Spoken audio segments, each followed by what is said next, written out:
Hi, everybody. Thank you so much for joining us again for our weekly Wednesday Wisdom Talk at Gita. A sincere apology from all of us because we had some technical issues. We first, couldn't get onto the Zoom. We were having some troubles, both Shamita and I. And even bigger apology that we couldn't have this event live. Um, I want to express our sincere gratitude to Shamita for, even though we had issues and we couldn't have this event live, for still persevering and endeavoring, but also showing such great um, discipline to be here. And I think that's perfectly aligned to our topic today of the inner path, mastering the self through discipline. And I feel like it's because of Shamita's discipline that we're still blessed to have her. So once again, for everybody, a sincere apology from us that we couldn't do this on the live in person, and we were a few minutes late. But thank you for being here. We hope that the next 50 minutes are still going to be really incredible, and that you get to learn and take away a lot. I'm not sure how many of you have been were connected to our live, the live that Shamita and I done on Instagram. But that was such a wonderful 30 minutes, and I feel very excited to be able to introduce Shamita again today and hear all the wisdom that she has to share. Um, and yeah, over to you, Shamita. I'm so excited. We haven't spoken about this, but one of my favorite things from the live was the anchoring that you did. And I hope we get a glimpse of a small anchoring for everybody to experience today. I hope Um, so too. Um, Sorry, Mehul, did I interrupt you? You were about. no. I was just gonna say one more thing about that. If anybody has questions, please start putting them in the chat, and I can share these questions with Shamita. Shamita, you should be able to see it. But this is not gonna be a Q&A. I think we just hand it over to you, Shamita. You just guide us as you'd like, and really looking forward to learning about mastering the self through discipline. Thank Thank you you. so much. Thank you so much, Mehul, for the introduction, and thank you everyone for being here. It would be really great that if everyone could responsibly turn on their cameras, because I would actually like this session to be more interactive. So it's interesting when you said, Mehul, this is, about a Q&A, because, and the wisdom is really going to come from you, all of you guys, because each one of us thinks that wisdom and discipline exists outside of us, but really it starts with us and what we are actually wanting to be disciplined towards. So, let's make this interactive. And the first thing I kind of wanted to do is to say if any of you are, and I'm hoping that you're listening to this live, not driving, that you are either at home or in a place where you have access to pen and paper, because the more you will see that there's more benefit to you doing this as a personal exercise for you, because very often we have a speaker comes on and talks, and this isn't, to any particular speaker, because I know personally how I've experienced this, where I will go to a talk and I'll learn so much about the speaker and the delivery, but really I want to know how I can apply it in my life. And in terms of making this more practical to each one of you, I mean, I think we've got 28 participants, obviously including me, Mehul, and Snehal Prabhu. But to the rest of you, it's about making it personal to you and that practical application. So I'm going to get going. And you will see I'm slightly looking at another screen. This is to do with the other technical thing that happened. So please do excuse me if you feel that, I'm not looking at you, but that's not my intention here. Okay, so I'd just like you to put in the chat box, and then Mehul, you can read this out to me if there's anything that stands out, is what is discipline to you? Like when you hear the word discipline, what's the first image or word or different to discipline that comes to you?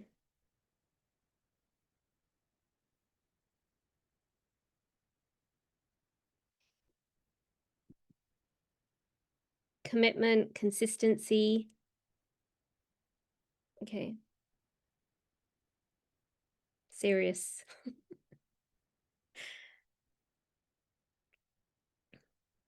Hard work. Focused.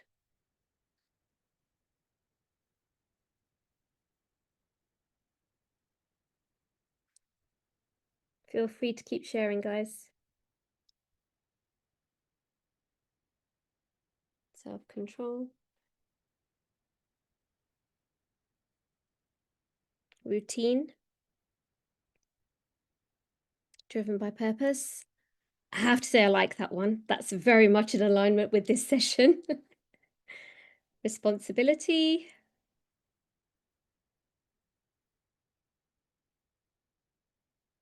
Okay, so Ruby said depends in context, can have, yes, it can.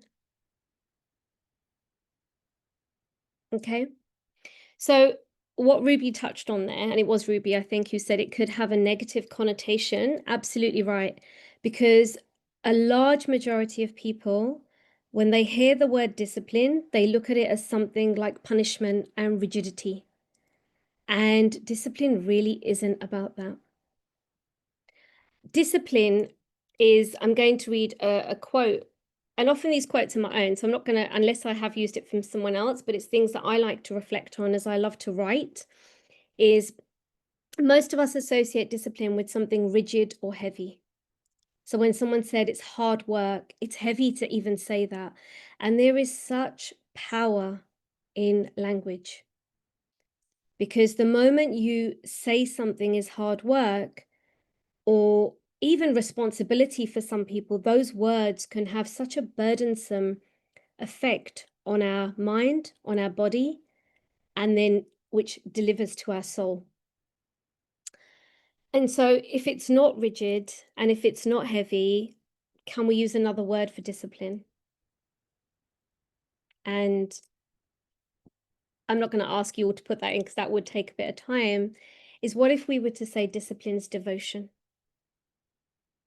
Because if you are devoted to something, then inevitably you're going to enjoy doing it. And when you enjoy doing something, even if it does become a little tedious at times, we have a tendency to still keep plugging away. So when Mehul introduced this and said we've had technical issues, we couldn't do this in person. So for a variety of reasons, we could have just turned away from this session in completeness, but we've decided to continue with it. And lo and behold, we have, 20 something plus people joining us, fortunately. So commend yourselves for all being here, and commend yourselves, Mehul, for being here too. So a quote that I looked up the word where discipline comes from in the English context, and it actually is a derivative of a Latin term called discere.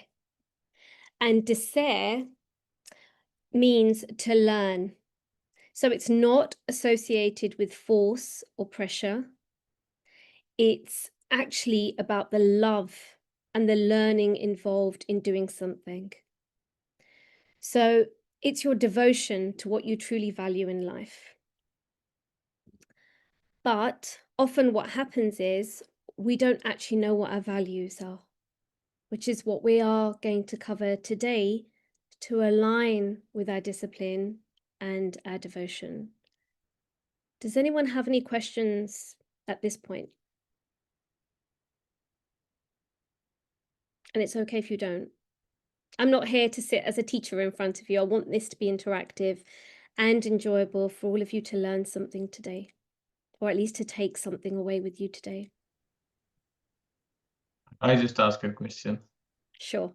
Maybe if you could just break down. I know we spoke about it a bit on the Instagram live, but for whoever didn't join, break down what devotion is or what it should mean. I will. I'm going on to that. So these are going to be journal prompts for you, or so with your pen and paper. What I'd first like you to do is to drop into your body. And what this generally means is we don't stay in our heads. So instantly we have this thing as humans where when you're asked a question, you want to respond immediately. But self-reflection often takes us a step back to step into our bodies by first taking a deep breath and then asking ourselves that question. So I have a number of questions here, and I'm going to call this self-inquiry for you to ask yourself these, but please pause, breathe, and then do some free writing. So the first question essentially is, what do I think I need to stay disciplined to?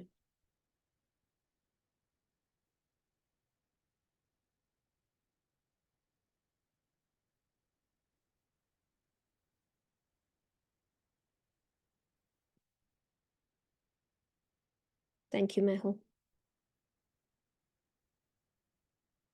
What do I think I need to stay disciplined to?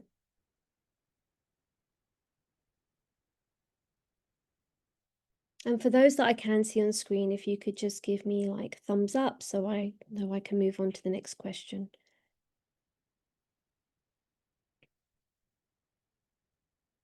Thank you, Akshita.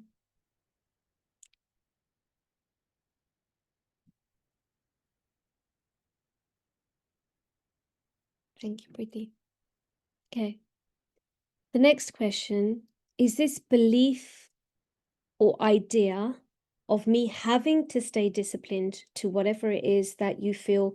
So disciplined, for example, in terms of your answers, might be, I want to be disciplined to a spiritual path. And that's essentially what we're here for in this particular session. But it could be, I want to be disciplined to stay healthy. I want to be disciplined to go to the gym more. I want to be disciplined in being a good mother or a father, a good devotee, whatever that might mean to you personally. I want to be disciplined in studying for a particular qualification. So is that something that you have decided or something that's been inherited or chosen? Now, what I mean by inherited is some of it comes from culture, some of it comes from our family upbringing, society, our peer group. I will summarize the question for you, Mehul. And how do you discern this is by just asking where this idea comes from in you. So the question is this belief that I need to stay disciplined to whatever that might be, inherited or chosen? Have you chosen this for yourself, or is this inherited? And I want to also reiterate, there's no right or wrong answers here. This is not a test. This is just so you are doing this self-inquiry to find out what's right for you.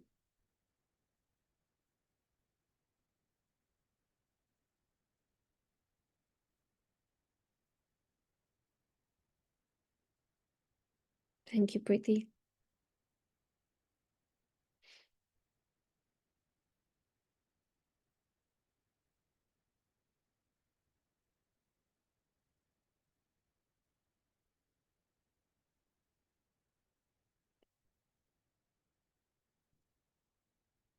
The next question, which is actually a really big way to anchor in how this will all work for you, is how do I desire to feel on my path, whatever path you're talking about, whether it is, and I'm just going to, say here that spiritual path does not mean that it's one aspect of your life. Spiritual path is the undercurrent to everything that you do in life. It's your root, it's your grounding. Spiritual path is where, Mehul's question, what keeps you devoted? So what are you devoted to? You're devoted to God. You're devoted to perhaps those of you who are parents, to your children. You're devoted, for all of us here, to personal growth. devoted to our parents, our husband, wife. You're devoted to being a bodybuilder. Mehul is. I'm going to pick on you, Mehul. You're big on my screen here. I have to. You know, are you devoted to looking a certain way? What is it that you are? And that's what devotion means, is essentially, what is it that I value the most in my life? And it could be different things, but what are the high values in your life? What do I value? Like for me personally, my spiritual life, my connection to God, to Krishna, is the undercurrent to what keeps me alive.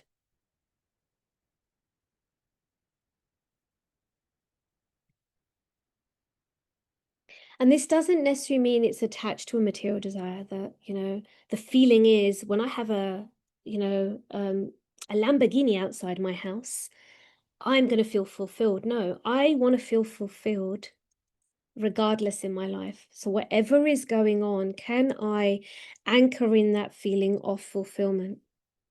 And it's very possible. I don't need the biggest, and there's nothing wrong with wanting or having a Lamborghini, by the way, or a you know, a 9-bedroom house, whatever that might be. It's how it makes you feel. Anchor in that feeling. And the next question, is everyone clear on that one? Because I don't want to feel like I'm racing ahead. Just a few thumbs up again would do. My star students are Akshita and Priti. Okay, and you, Mehul. But that's probably only because I can see those on my screen. I can't see everybody, so.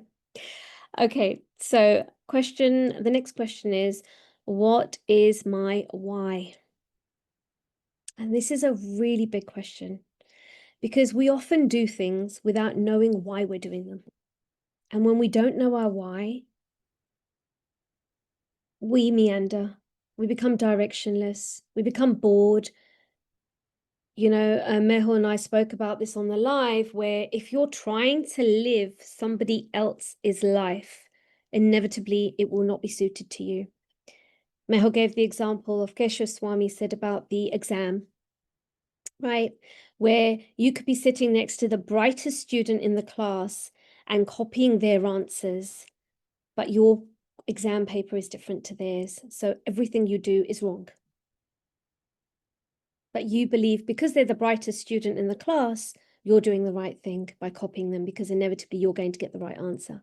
But your exam paper is different. And that's reflective of our life, that our life is not the same, irrespective of whether we look the same or from the same culture, same, you know, gender, etc. And you know, it could be like, if you want an example, why do I want to chant X number of rounds? Yes, for those who are following the path of, you know, the Gaudiya Vaishnav Bhakti, and not to go into it too much at this point, we are told, we are advised to chant 16 rounds, but sometimes we can actually make it so mechanical that it becomes so boring and so difficult that we do not have that discipline to chant that many rounds. And this is no criticism to anyone who is or isn't, by the way, it's just an example. But it could be for anything you do. I want to study accountancy and I want to get my ACA, etc. What is your why behind doing that? Is it because your dad's an accountant and you want to be an accountant? Or is it because you actually love number crunching and you want to go and work for a company or set up your own business that has real ethical value in the world?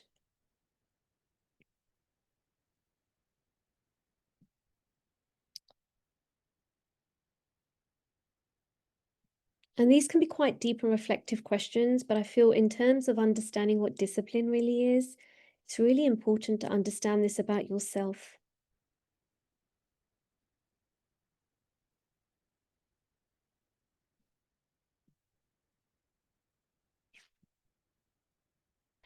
And this question is, if you let me know when you're ready, Okay, so this question here, and I am conscious of time because I had planned a slightly longer session, but we'll go with everyone, whatever Mehul says in terms of time, is what gets in the way or blocks discipline, devotion. Let's call it devotion for this, because I feel that this is more in alignment with Think Gita.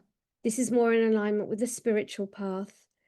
And as Mehul lovingly asked that question, what is devotion? And I'm hoping you all understood it from those answers, is what blocks me or stops me from, the devotion in me towards whatever it is that you want to be devoted towards or disciplined towards.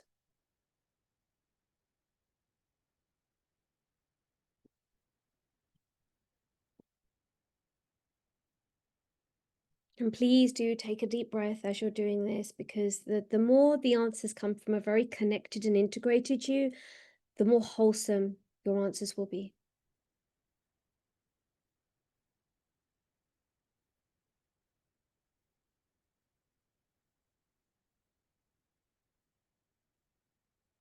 Mehul, I hope you're doing these exercises, these questions as well.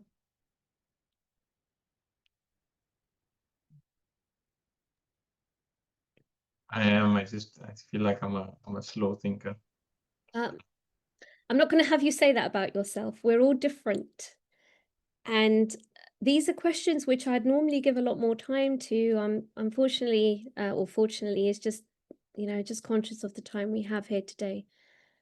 But these are all questions that you can take with you. And I do feel they're brilliant journaling prompts to really, it's like, it's fine. I'll say, be disciplined, do this. You're like, how?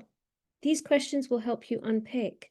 These questions will allow you to connect to a deeper part of you that wants to be more disciplined and devoted to whatever that cause might be for you. And spiritually, particularly in this forum, in this setting, devotion for us is very personal. In the Bhagavad-gita, Krishna says about, that personal connection with him when he's talking to Arjuna. And that personal connection can only be developed when we really know that we're doing it from our heart.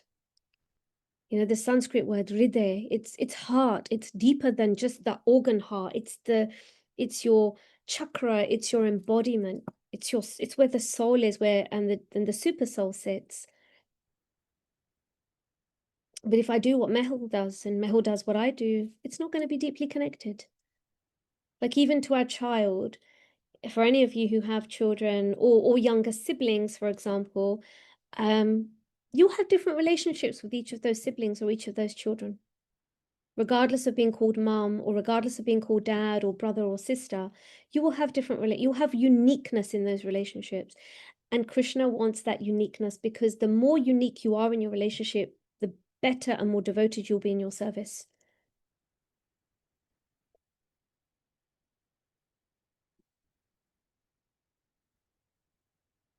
Another quote for you is, your why is your compass. I like to call it my sat-nav, as my values would be. Without discipline, devotion, discipline without direction is draining. A lot of people feel exhausted. They're running a marathon because their mind has taken them on this loophole of, this loop of, I need to chase after my tail. They don't really know what they're doing. So how can you be devoted to that? And then you're just constantly in a mental like cycle, because there's no heart-led connection in that. But when you know your whys, when you know your values,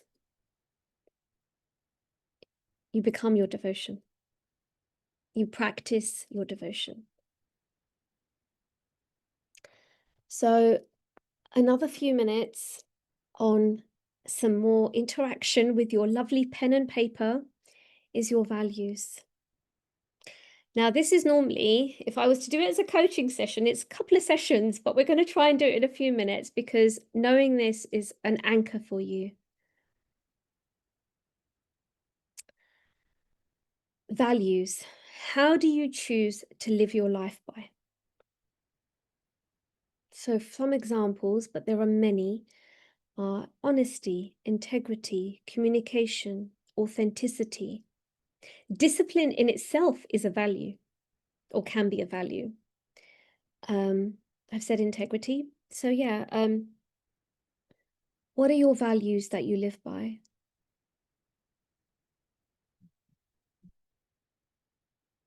Because these values will be the undercurrent, as I've said before, to how you function in life. And the thing is with values, we could have the same values. So Mehul and I could have the same values of, say, honesty, authenticity, and communication. However, because humans, psychologically and emotionally, what we do is we put meaning onto everything. So Mehul, do you remember we used the example of apple? I could place an apple here in front of you. You will all give me a slightly different description or meaning of this apple. Some will say, oh, it's, they might go into the taste, that this is what they imagine the taste to be of the apple. Some sour, some sweet, some bitter. Some might say it's tangy, or you'll focus on the color, but every one of us will put meaning based on our perception of how we're living our life. So you could have the same values, but what do they mean to you personally? And how do you live in alignment with in your life?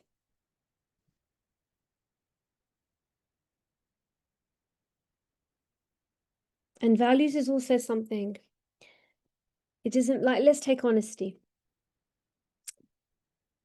Honesty doesn't mean that, oh, I'm honest to everybody else, but I lie to myself, because then that turns into self-abandonment and there's no integrity in that.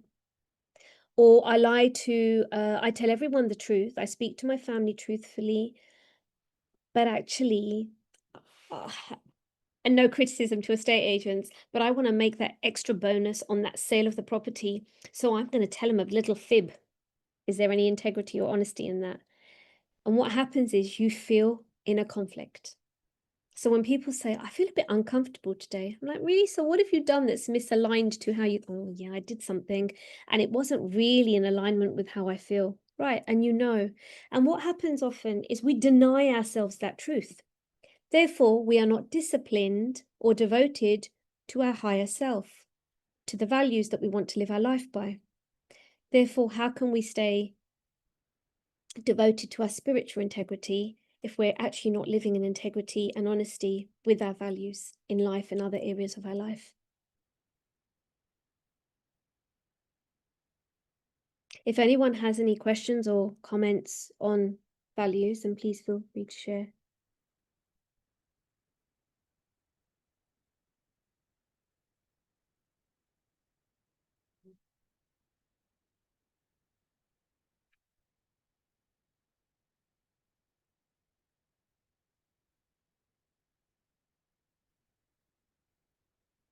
We'll just spend another minute or two on that, and then just let me know with some thumbs up, please, when you're done. And please do connect to your breath as you're doing this. I'm not derailing or asking a question that's going to take too long to reply to respond to. But if I choose the value of authenticity, is that value or is that just an easy way out because you're not really choosing a value? You can just go with the flow because you think. But can you go with the flow? It's a very interesting one you've chosen, because I absolutely love the value of authenticity. When you are choosing to be true to yourself, you are inevitably true to others. If you put on a facade, then how can you be true in any sense, even in your connection with Krishna? So if you are Mehul in the workplace, big and bold, at home I'm big and bold, in the devoted community, Prabhu, false humility. That's not you being authentic. Be big and bold and courageous in your spiritual path as well, but not from false ego. Authenticity is a value that really What it requires, Mehul, is a deep sense of self-awareness. When you know who you really are, when you know what your values are, what your beliefs are, you can be authentic. Because what that means is, actually what happens there is, first, you'll be afraid of being authentic because you don't know how you're going to be accepted by others. You don't know if you're going to be judged. If you don't know if you're going to feel embarrassed or shamed is a very serious and strong word to use. But the more you unpick what feels aligned to you, the more you will step up, because I know this in my own personal journey, that when I chose if I choose to be authentic, it's almost like I've taken a vow of initiation and Krishna won't let me be any other way. I feel so disgruntled inside and conflicted inside when I don't show up as I truly feel is right for me. And with compassion, not just for myself, but with the other person. Authentic doesn't mean you become so bold in terms of like your speech. What it means is you always come from a place of love. I am loving this. Someone says it's unbelievably hard. I'm going to take out the unbelievable and just say, yes, it's hard, because when you know something's hard, you can work through it. If you say unbelievably, there in itself is a limiting belief that nothing is possible. Nothing can change this. And exactly what you said, Janita, is, I'm going to read the question for anyone who hasn't, is it's unbelievably hard if we are not aware of our masks and our embedded patterns of behavior. Yeah. And this is why discipline becomes really difficult when we are not aware of this. So before discipline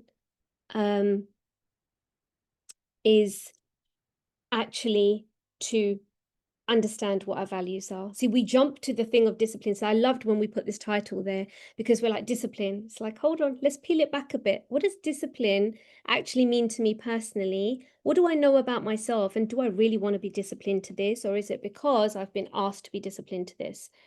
And spiritual path has so much potency that it actually doesn't allow us to be inauthentic eventually, because your relationship with God, your relationship with Krishna, Radharani, or any form of Krishna that you choose to be more associated with, you will find that your facades will be peeled back, because your facades are created by egoic aspects, and the ego is not to be dismissed, it's to be understood, because the ego is there to, from a psychological perspective, to protect us, even if it seems seemingly arrogant. And thank you, Janita. I have to correct negative language, because that's what I do. Even to myself, I have to remind myself that power, there's so much power in language. It's like a mantra, right? When we say a mantra to ourselves, like, I can't do this, what are you just telling yourself? That nothing's possible. So let's change that.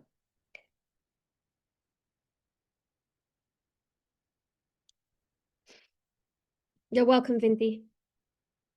Okay, so has everyone, just a thumbs up, has everyone done their values, written their values? Yeah? Okay, thank you, Gauri. Thank you, Rakesh. 2 other new names I said there, right? Okay, right. 1 second, this screen has frozen. Okay, so now I would like to take you all through a meditation. You can look at it as an anchoring as well, the part that Mehul was excited about. But to do this, I'd like you all to be sitting comfortably. It would be really helpful to put your screens on, because I feel more responsible if I can see you all. I'm going to put myself on gallery view so I can see everybody. And there's no judgment. And I understand if you've got children in the back, we for safeguarding issues, you don't need to put your cameras on. But for those of you who are, it would be really good for you to do that, please. Sitting comfortably and gently close your eyes.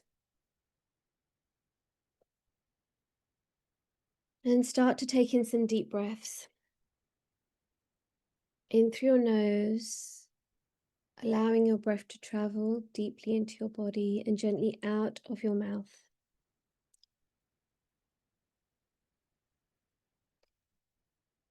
Let's take a deep breath in and continue with this rhythmic breath in through your nose and out through your mouth. And again.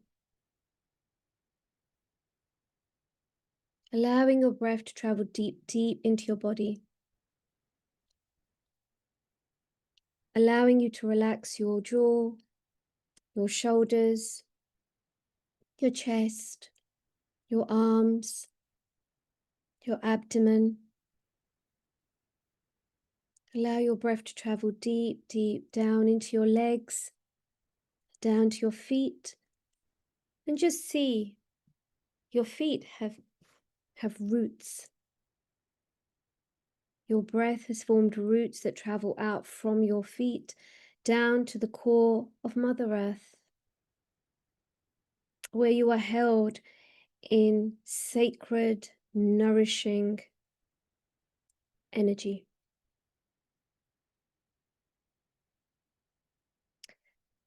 Notice that your back is firmly against a strong tree.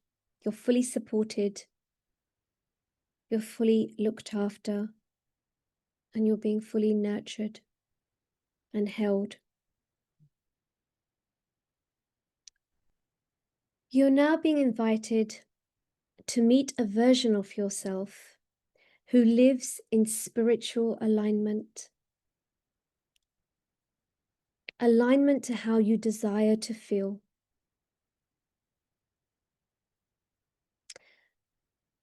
Just see that.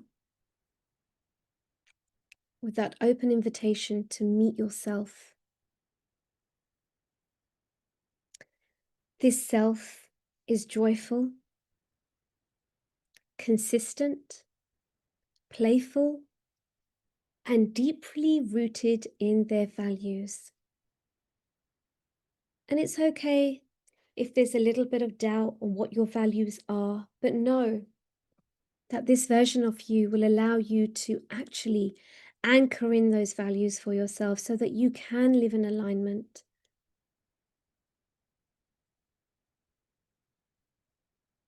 Notice this version of you. What do they look like?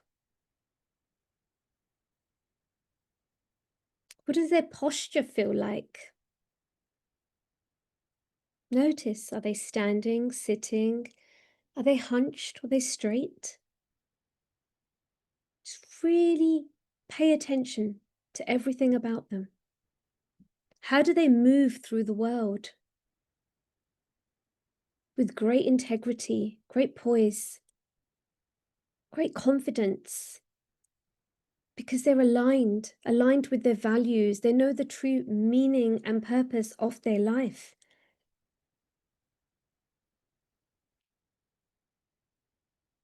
What do they believe?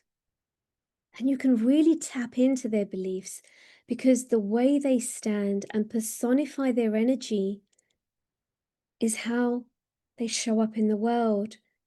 And their beliefs stand out as a result of that. What are they devoted to? Personally to them, that means so much to them. Not obsessively, but through a place of knowing that there's so much meaning and power. And for those of you who may understand the word dharma, they know that this is their alignment to their higher purpose in this life. Really feel their embodiment. Remember, they are you, and you are them. This is just a different version of you.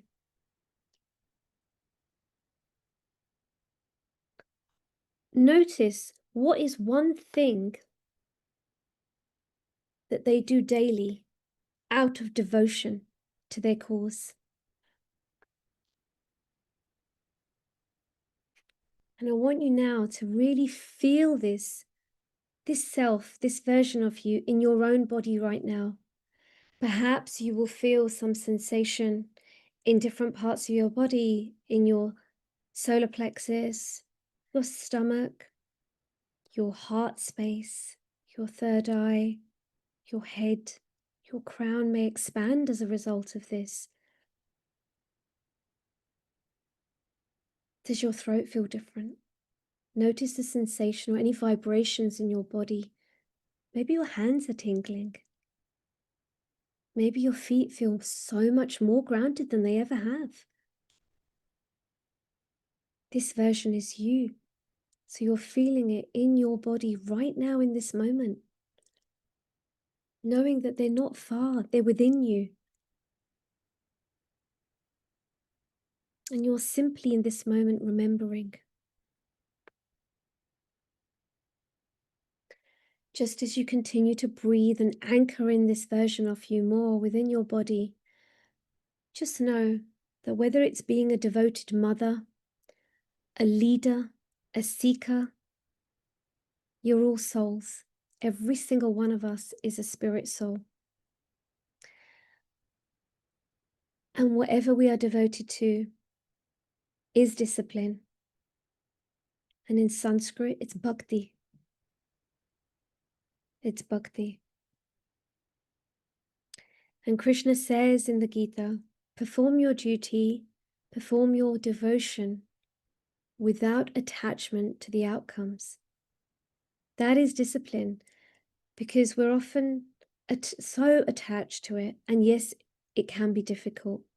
But allow this version of you that you're anchoring in now to show you how you can do that. Nothing is completely impossible.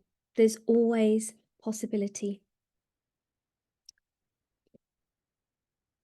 And just know that when there is a detour, like when you're driving or walking, if you come across an obstacle or it's a dead end or there's a roadblock, do you go back or do you find another route? And this, your path to feeling and being in your energy of discipline and devoted to something, may mean that you'll have to find different pathways, different detours to help you. And that's okay, because life is not a linear line. So just take a deep breath in. And gently exhale. Taking your hands to your heart space, really holding in that version of you that showed up in true discipline, in true devotion, is within you. I'm going to ask you to tap a couple of times just above your heart space to anchor in this feeling of joy, of confidence, of alignment, of peace, fulfillment, calm, satisfaction, love, and devotion. Tap it in, but just tapping above your heart space a couple of times. Whichever hand you choose. Just tap your heart space a couple of times very gently. And place your hands in prayer position. And as you breathe in and out, just thank yourself. Thank the guides around you and Mother Earth for allowing you to be present and supported by them in these few moments. And on your next exhalation, gently open your eyes.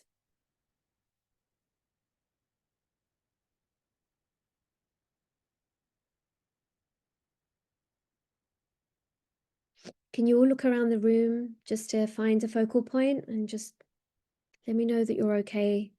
And for anyone who's not got their camera on, I just hope, I'm trusting that you're okay, because sometimes these meditations can take us quite deep.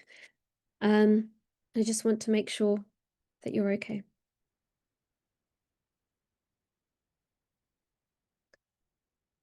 So would anyone like to just share I know it's 9 o'clock. Mehul, what's the protocol on going over time? Yeah, we try to stay on time, but we go over by a few minutes. So It's I only guess it's because we started a bit late, and I just want to make sure that, everyone's okay. And just to kind of close it and to integrate this, of course, this is, a subject we can talk about for a long time, and I'm sure everyone has their own personal things to share and experience. But if there is anyone that's got just a minute and they want to share what came up for them, and they're happy to share as well, because I do respect everyone's confidentiality as well. Gauri. Hi, Hare Krishna. Thank you so much for leading us through that. Um, I think for me, it was a bit difficult to envision my aligned self. Um, like I was able to catch a glimpse of faint characteristics here and there, but it felt like a distant reality. But the way that I was feeling in my body was funnily contradictory.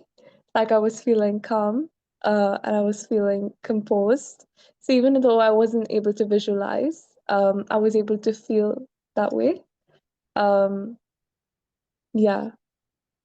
It's still a powerful anchoring for you, because even though you weren't able to see, we're all multi-sensory beings. And depending on how we function, not everyone can visualize, but you can feel. So you felt it in your body, regardless of what you were able to see. Not everybody can visualize. So the fact that you've had a sensation in your body is your anchoring in itself, because that feeling you will remember. And the tapping was so that you would remember. So anytime you want to tap into this version of yourself, not a distant version of yourself, but a version of you that felt calm and joyful, and everything that you experienced, Gauri, and for everyone here, just tap, tap. See what happens for you. It's a technique to bring us back. What this essentially is, an anchor is a trigger. And we have so many experiences in our life, whatever age we're at. What happens is, say you've had a fall, or actually, when you were younger, you got up on stage at school and you tripped or you said the wrong thing and everyone laughed at you. So now you're in your 20s, 30s, 40s. And when you're up on stage, that trigger comes back that, oh, when I was at school, this is what happened to me, unless you've worked on it, of course, during that, since that period. So whilst they can all be negative, seemingly negative triggers, they can 100% be positive triggers. So this version of you that we have anchored in this meditation is and I'm hoping from all of you here, is a positive anchor, a trigger that you can remember and re-embody the moment you feel that you're misaligned and you're not living wholly in discipline and alignment and in devotion to what you want to be devoted to. So always remember that, because it will bring you back. Is there anyone else that's got a question? Oh, Janita. could I say something? Yes. That was really thought-provoking. Everything you said was really thought-provoking. At first, there was resistance in me. It's almost like oh, what do I do? But when you got us to shut our eyes, maybe because I was on a train platform just recently, Yeah. it's like I just visioned a train platform almost like shining in a golden type of way. So I'm illuminated, literally dancing on the platform, smiling, maybe in quite a joyful, humorous state. And I just want everyone to join me. Like it's weird. I'm just here, welcoming for absolutely everyone. And let's just share. It was like a sharing moment. It was kind of weird because I would have expected mine to be far more serious, but that was the reality of my vision. And thank you so much for sharing that, because that's the thing. Our mind will say it's going to go to something negative, and yours went to something which was golden. It was, you wanted to invite everybody into that space, which actually is what devotional life is. we want everyone to be in rejoice. We know as those of us who, for any of you who are familiar with Harinam, and for those of you who aren't, I apologize, but you know, the singing, dancing Hare Krishnas on the streets of London or any city in the world, we want everyone to be a part of that, because it's a celebration to something we are devoted to, something that we really connect to in our heart space. But actually dancing, you know, it rejoices us somatically in every part of our nervous system and being. And Janita there is connect that, and for all of you actually, connect what you envisaged to your values, because that's essentially what it is, and then reconnect it to your desire. So we did it a step by step. How do I desire to feel? What are my values? Bring them together, anchor it in, and that's how I live a life of discipline and devotion. So thank you, Thank you. Janita, for sharing that. Thank you for that, because like today I probably had quite a rough day. And then with all those negative connotations, I called myself a vibe killer, a dragon. Mm. I've called myself quite a lot of things. I was in quite a space to allow myself to speak in that way. So to have that vision, it's like complete contrast, and it's actually made me laugh, like instead of cry, which is a really nice place to be actually. It was thank you. I believe this was I was meant to jump into this because I tried jumping in at the beginning and it wasn't happening. And then randomly I tried again and it worked. So I And think that I was was, meant to do that. and you were meant to be here, and you're not a vibe killer, because you've just, you know, shared with us how you wanted to rejoice with everybody on the platform. So that is not a vibe killer. If anything, that's encouraging. So thank you. And, you know, it's, for me, this is service, because you've had a day which needed to be like, it's like shedding whatever you've experienced in the day that hasn't served you in your highest. You've been brought here to reconnect to what you want to serve in your highest, and that's unity. So thank you. Okay, Mehul, is there anything you'd like me to close with? No, I feel nothing that I want you to close with, but if there's anything that you'd like to with, otherwise I've got I can't hear you very well, Mehul. I don't know if it's the, is it just me, or is everyone else experiencing this as well? Yeah, the sound, the audio is not great. Can you hear me now? Can you hear me now? Yeah, keep talking.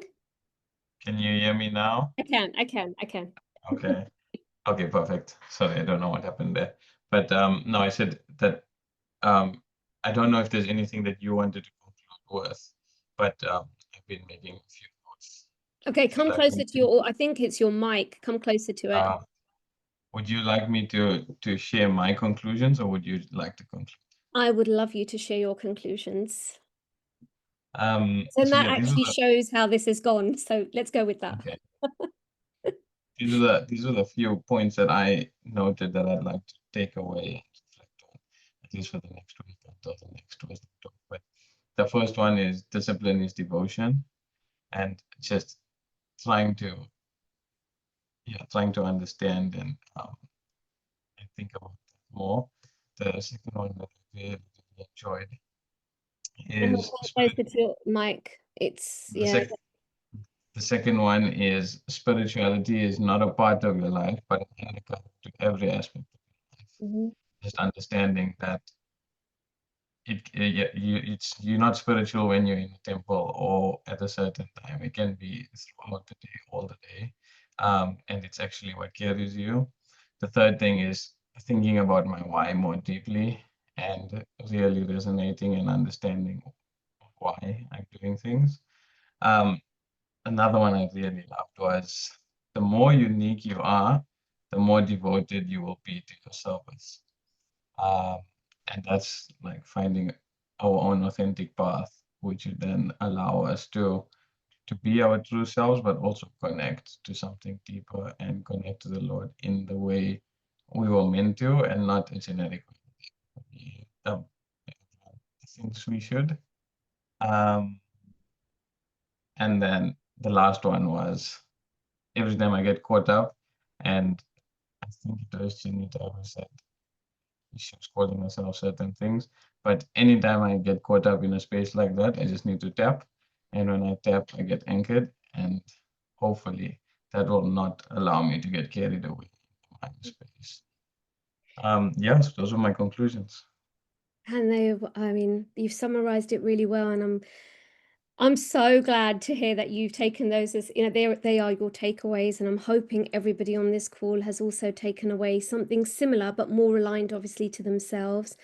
With the tapping, with the anchoring, also remember to breathe. So whenever you are asked a question or you're asking yourself a question, and I'll invite you to do those journal prompts again, just to go deeper, because I know that.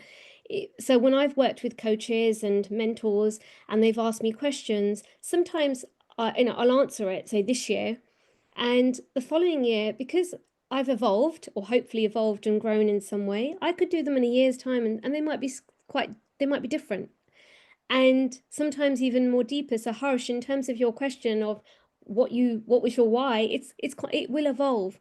But if it's evolving at a speed that actually could be quite egoic, that's where the sort of the power of discernment comes. And I'm happy to have a conversation with you about on a deeper level, because that's where our mind is sometimes leading us astray as well, because it tries to divert us and divert us from really what our true self wants. And breath. So always anchor yourself with your breath, because you do not want your answers to only come from your mind. We are mind, body, and soul, as it says in the Gita, as we really are. And we want to connect to all aspects of ourselves, not just one. So I want. That was such a beautiful conclusion. I'm so glad you actually concluded the session and didn't go with mine.